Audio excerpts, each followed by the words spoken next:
Fast forwards to 89. Welcome back. I'm Larry. So tonight, I got a nice little surprise I just want to share with y'all and show you what I got. So let's jump into it and take a look at it. I finally got my 351 Cleveland back from the machine shop today. So now I can finally start fine-tuning and making adjustments to this block. There's a couple little things that I still want to clean up before I start building it. But I can now finally start putting this thing together.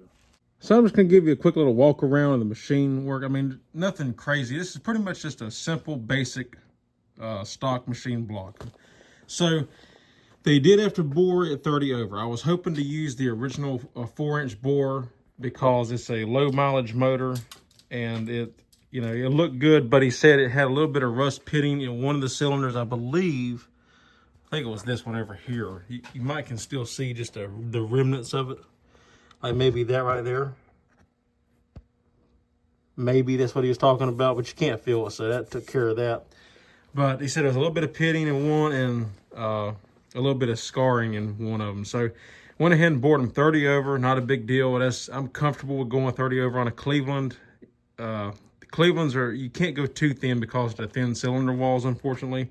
But 30 is perfectly fine for a Cleveland, especially a stock. Even a hot rod Cleveland, you can run 30 over, no problem. 60, you're really, really pushing it. I wouldn't. 60 be the absolute maximum, but I'm completely comfortable with 30, so we're good there. He installed the new cam bearings, so that's good to go. I already got that installed. New oil galley plugs, freeze plugs, and all that, and it's beautiful work. So I'm happy, and clean the block for me as well, so that's real nice. The couple little things that I want to clean up is nothing major. I missed this like little bit of rough casting in here that's left over from the factory.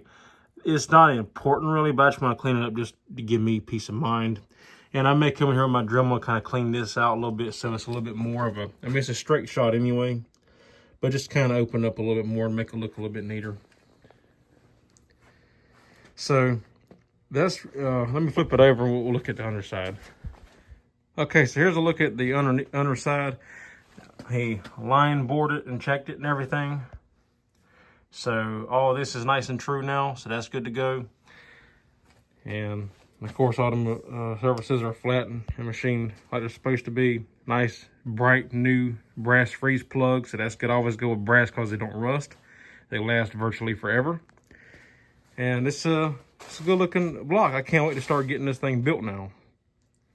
And real quick, as we're talking about, you see how thin the cylinder walls are on a Cleveland? That's the one drawback to Cleveland's, or one of, they got their drawbacks like the oiling problems and then the thin cylinder walls. So you can't go too far, unfortunately, when you start boring a Cleveland out.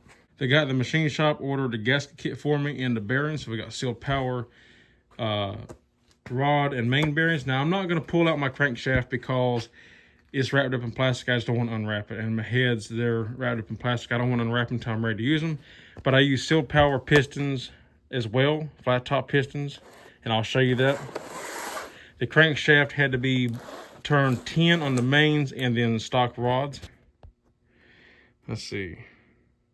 The connecting rod set, so that's, he had to turn it 10 thousandths on the rods. And then, stock rods, and then had to turn it 10 thousandths on the main. That's why it's got a 10 on there. So it's 10 thousandths oversized. All right, so here's a look at the pistons here. So we got, like I said, sealed power flat top pistons, and of course Molychrome Hastings rings. Always run Hastings because they're the best in my opinion. So look at the piston.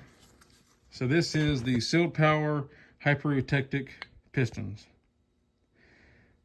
A real nice, pretty piston, flat top, got the valve reliefs. So real nice piston, and you can see 30 over. So, but it's a real pretty piston. I can't wait. And these hypereutectic pistons are supposed to be better. So, yeah, this will be a nice running engine when it's done. All right, so that's just a quick little update video. I wanted to show you that because I called the machine shop today to find out what they, what they found out, and it turns out it was ready for me, so I went ahead and picked it up. And now I can't wait to get started on this. There'll be videos to come as I do things throughout. I'm not going to do a step-by-step video guide on how to build an engine. That's a whole nother long drawn out process. And so, yeah, but I will do videos, updates on, I installed this, I installed this. This is where we're at on the block now. This is where we're at, how close we are to getting it in the truck and all that stuff. So stay tuned for that. And also as well, I wanted to give a big shout out to Moffett Machine Company. They've been in business since 1941, and I've always dealt with them, and they do great work. It took quite a bit longer than I intended to get it back, but in the end, it's going to be worth it because they do good quality work. So shout out to them. I much appreciate it.